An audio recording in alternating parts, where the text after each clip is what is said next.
Bonjour mes amis, alors vous avez dû entendre parler des émeutes à Los Angeles, ça fait quelques jours que ça dure et ça s'amplifie, ça se caractérise par des actes de plus en plus violents contre la police et contre les agents fédéraux.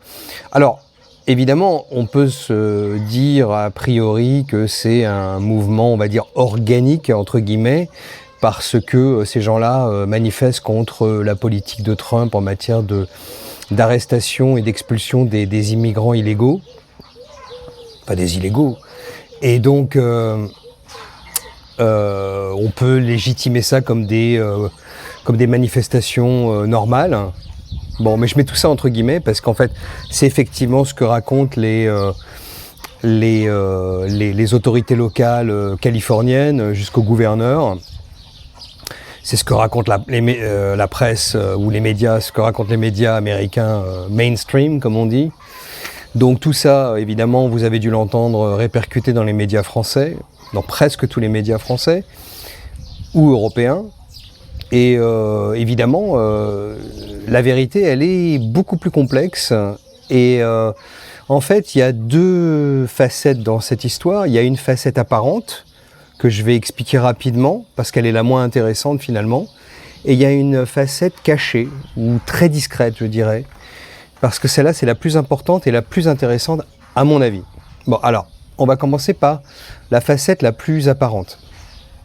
Comme je viens de l'indiquer, on a effectivement des manifestants contre les arrestations et les expulsions d'illégaux. Bon, alors, il faut savoir, je rappelle, que Trump avait promis, lors de sa campagne électorale, d'arrêter ces gens-là et de les expulser. Bon, j'avais indiqué dans une vidéo précédente que c'était un piège tendu par les démocrates. Pendant 4 ans, ils ont ouvert les frontières largement. Ils ont fait rentrer des millions de gens, notamment des hommes en âge de combattre.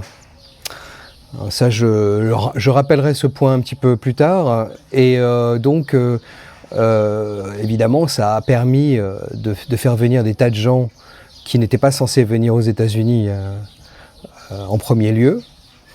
Et donc Trump, aujourd'hui, est obligé non seulement d'utiliser des ressources humaines, c'est-à-dire des agents fédéraux, mais aussi des infrastructures et aussi pour les renvoyer des avions, etc. Donc tout ça, ça coûte beaucoup d'argent et c'est d'ailleurs ce que Trump a demandé dans son Big Beautiful Bill. Il a demandé un budget, je crois, de plusieurs centaines de milliards pour mener à bien ce genre de politique. Bon, donc ça c'est le premier piège que les démocrates avaient tendu et à Trump, dès le départ d'ailleurs. Alors vous vous souvenez aussi que j'avais pronostiqué des émeutes à l'inauguration de Trump ou à l'élection de Trump. J'avais évidemment tort. J'étais beaucoup trop tôt, trop rapide.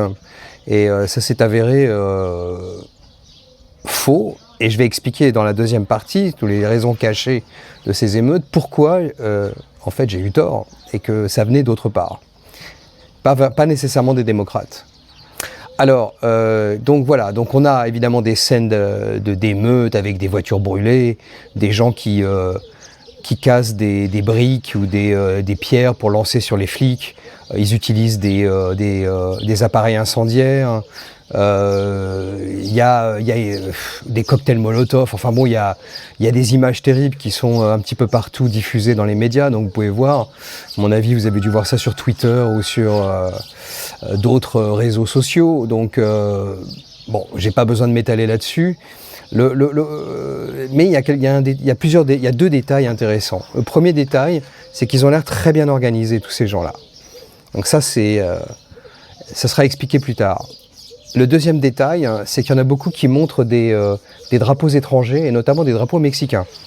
Alors il faut savoir que ces gens-là donc, se battent pour empêcher le gouvernement américain de les expulser vers un pays sur lequel ils affichent leurs préférences par voie de drapeau. Ça doit vous évoquer d'autres choses qui se passent en France, mais bon, c'est une petite remarque taquine, mais effectivement, c'est un peu bizarre. Donc si ce pays est tellement pourri que vous voulez vivre aux États-Unis et ne pas revenir dans ce pays, en l'occurrence le Mexique, et que vous manifestez, que vous brûlez des voitures à Los Angeles avec ce drapeau en main, il y a un problème. Ou plutôt une explication rationnelle, que j'indiquerai un petit peu plus tard également. Donc oui, vous avez ce genre de choses. Alors, il faut aussi indiquer autre chose, c'est que ces gens-là sont financés et organisés par des associations qui sont largement subventionnées par les gouvernements. Alors les gouvernements, je parle de la Californie bien sûr, et aussi de l'État fédéral. Mais grâce à Doge et à Elon Musk, beaucoup d'aides à ces associations ont été coupées, ont été éliminées. Donc ça c'est une très bonne chose. Mais l'État de Californie, lui, continue de donner de l'argent à des organisations qui en fait organisent, incitent et protègent les émeutiers. Donc ça c'est ce qui s'était passé dans juste après la mort de George Floyd, vous vous souvenez, donc il y a 4-5 ans, et on avait aussi ces organisations qui étaient bien rodées, qui avaient organisé tout ça. Bon, il y avait BLM, il y avait Antifa, mais il y avait d'autres aussi qui étaient là, notamment des organisations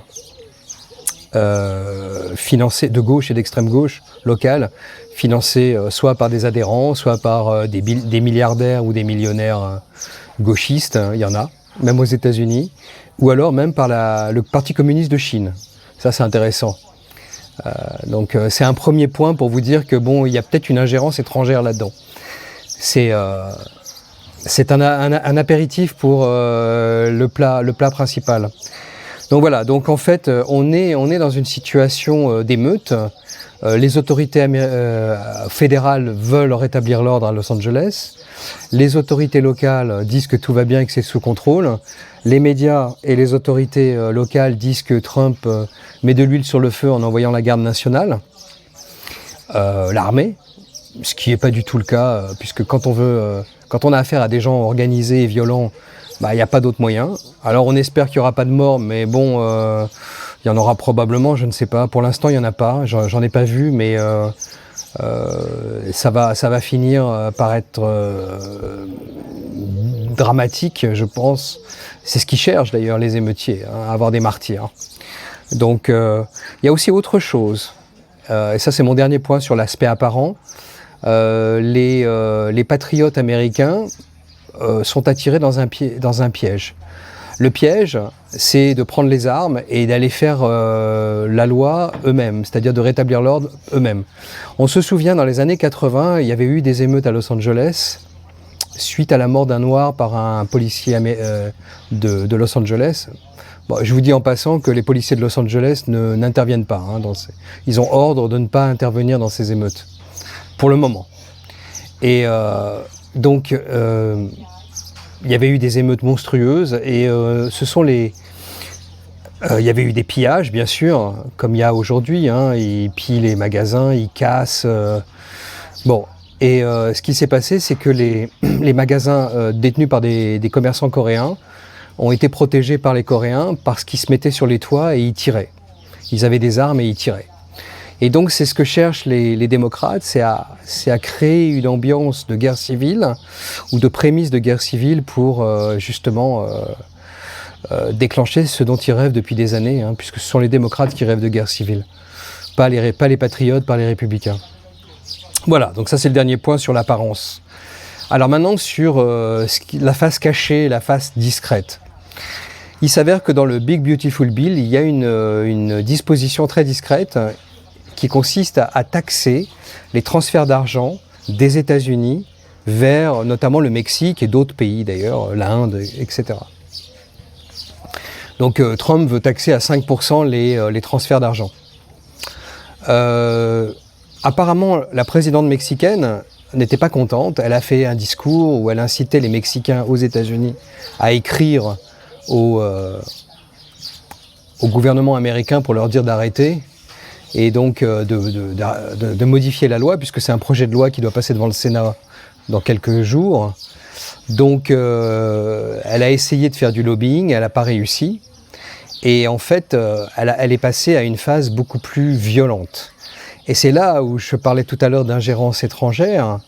Bon, la Chine, évidemment, en finançant discrètement quelques organisations d'extrême gauche, comme les Antifa ou d'autres, d'ailleurs, je ne sais pas, il doit y avoir tout un réseau d'organisations qui dépendent du financement du Parti communiste chinois. Mais là, c'est clairement le gouvernement mexicain, ou plutôt les cartels mexicains, qui incitent et qui financent et qui organisent ces gens-là, ces émeutiers. Alors, je vais vous donner un chiffre qui est astronomique. Les transferts d'argent des États-Unis vers le Mexique s'élèvent à 65 milliards de dollars. C'est à peu près 5% environ du PIB mexicain. C'est énorme. C'est l'équivalent de l'excédent commercial que les Mexicains ont vis-à-vis des États-Unis. C'est l'équivalent des exportations de voitures ou des exportations de pétrole du Mexique vers l'extérieur. Donc c'est une somme gigantesque. Évidemment, dans ces 65 milliards, il y a les travailleurs mexicains qui envoient l'argent à la maison, au bled, si j'ose dire. Et vous avez aussi les narcotrafiquants qui blanchissent l'argent aux États-Unis et qui le renvoient au Mexique. Bon, donc tout ça, c'est connu, et c'est pour ça d'ailleurs que Trump veut le taxer. Et ça passe pas au Mexique parce que c'est un revenu. C'est un revenu très important. D'ailleurs, pas seulement pour le Mexique, pour l'Amérique latine et les Caraïbes, on estime à 155 milliards les transferts entre les États-Unis et le Mexique. Donc c'est de l'argent extrêmement important en termes de revenus de ces pays du tiers-monde. Donc évidemment, c'est un enjeu politique aussi, pour la stabilité de ces pays. Parce qu'il ne faut pas oublier une chose, et ça c'est mentionné dans un article qu'une amie m'a envoyé. Le but de tous ces pays, c'est d'envoyer leurs pauvres aux États-Unis pour qu'ils gagnent de l'argent et qu'ils renvoient une partie de cet argent au pays, alors que ces pays du tiers-monde n'ont pas besoin d'investir dans l'éducation, la santé, les infrastructures, puisque c'est les Américains qui payent. D'ailleurs, les Américains sont bonne poire parce qu'ils payent tout. Ils payent leurs impôts, les subventions à ces organisations non gouvernementales américaines qui financent et qui encadrent ces émeutiers. Ils financent les hôpitaux qui les soignent quand ils sont blessés.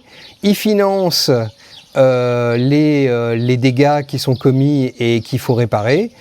Et ils financent aussi la politique de Trump par leurs impôts en les arrêtant et en les expulsant. Parce que tout ça, c'est les Américains qui payent. Alors, posez-vous la question, peut-être ça marche aussi en France ou dans d'autres pays européens.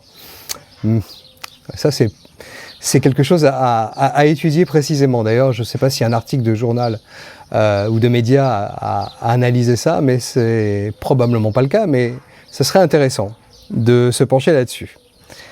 Donc voilà, on a en fait un enjeu économique, follow the money comme on dit en anglais, un enjeu économique qui est très important derrière ces émeutes.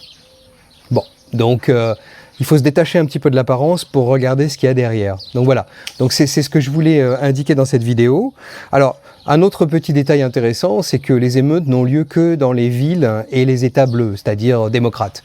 Dans les États républicains, on dit rouge d'ailleurs, il n'y a pas ce genre de choses. D'ailleurs en Floride, il y a des lois anti-émeutes qui sont très strictes et donc il n'y a pas d'émeutes à Miami.